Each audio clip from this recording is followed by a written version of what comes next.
Matutulog sana ako dito kaso hindi ko alam bakit hindi ako makatulog. Oo nga pala, kagigising ko lang, bumangon lang ako para kumain ng almusal. Pagkakain ko nga ng almusal, busog na busog ako kaya naman nahiga ako kasi antok na naman ako. Hindi nga ako mapakali dito bukod kasi sa sobrang init hindi ko mahanap yung antok ko. Ang tagal ko nga paikot-ikot dito sa kama kaya bumangon na lang ako, magluluto na lang ako ng kakainin namin ng tanghalian. Binuksan ko na nga pala yung ilaw ng airbender namin kaso sobrang dumi pala nitong lutuan. Bago nga pala ako mag-start magluto, lilinisan ko nga muna itong lutuan namin para magmukha naman siyang malinis. Ayoko rin pala kasi magluto ng madumi yung paligid ko. Syempre, mas masarap magluto kapag malinis yung ginagamit mo. Kakalinis ko nga dito sa lutuan, muntikan pa akong maantay-tetano.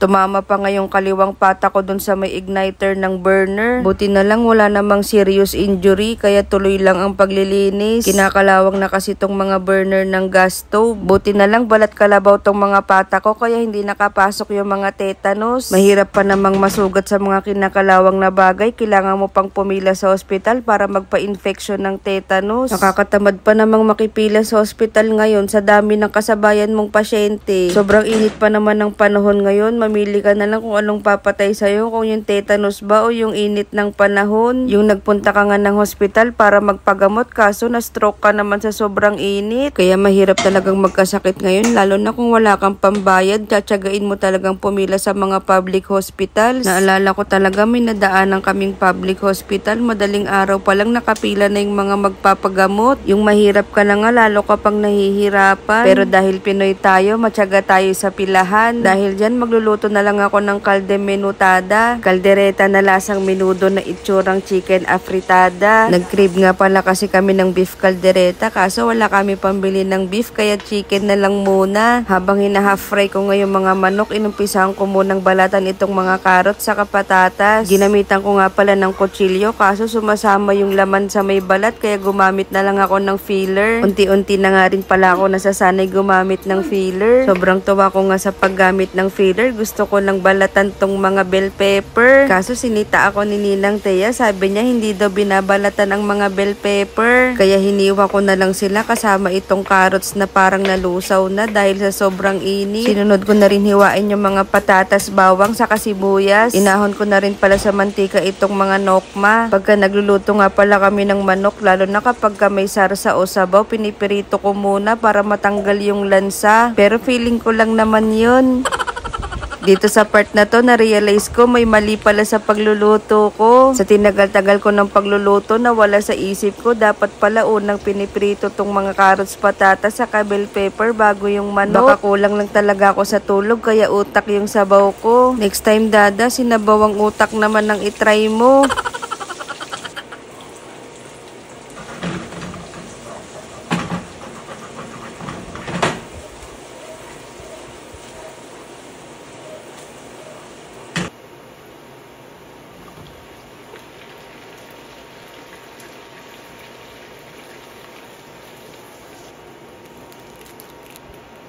Kaya pala namin naisipang magluto ng kaldereta. May nakita kasi kaming naka-stock na liver spread sa ref. Sobrang tagal na nga yata nito sa ref kasing tanda niya na yung lola namin. Isama nyo na rin itong tomato sauce na mas matanda pa sa lolo namin.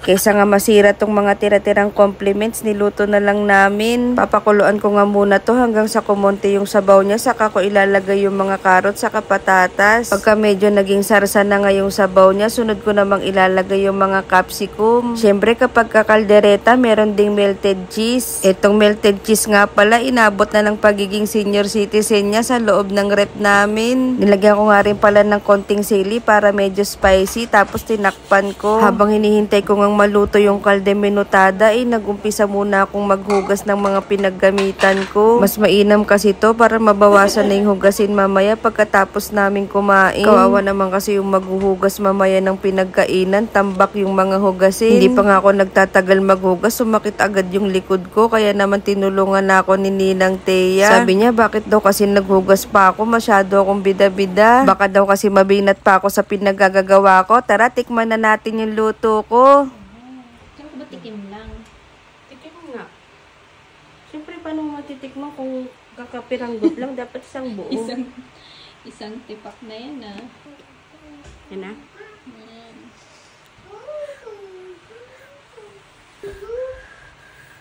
Talaga may mga audience.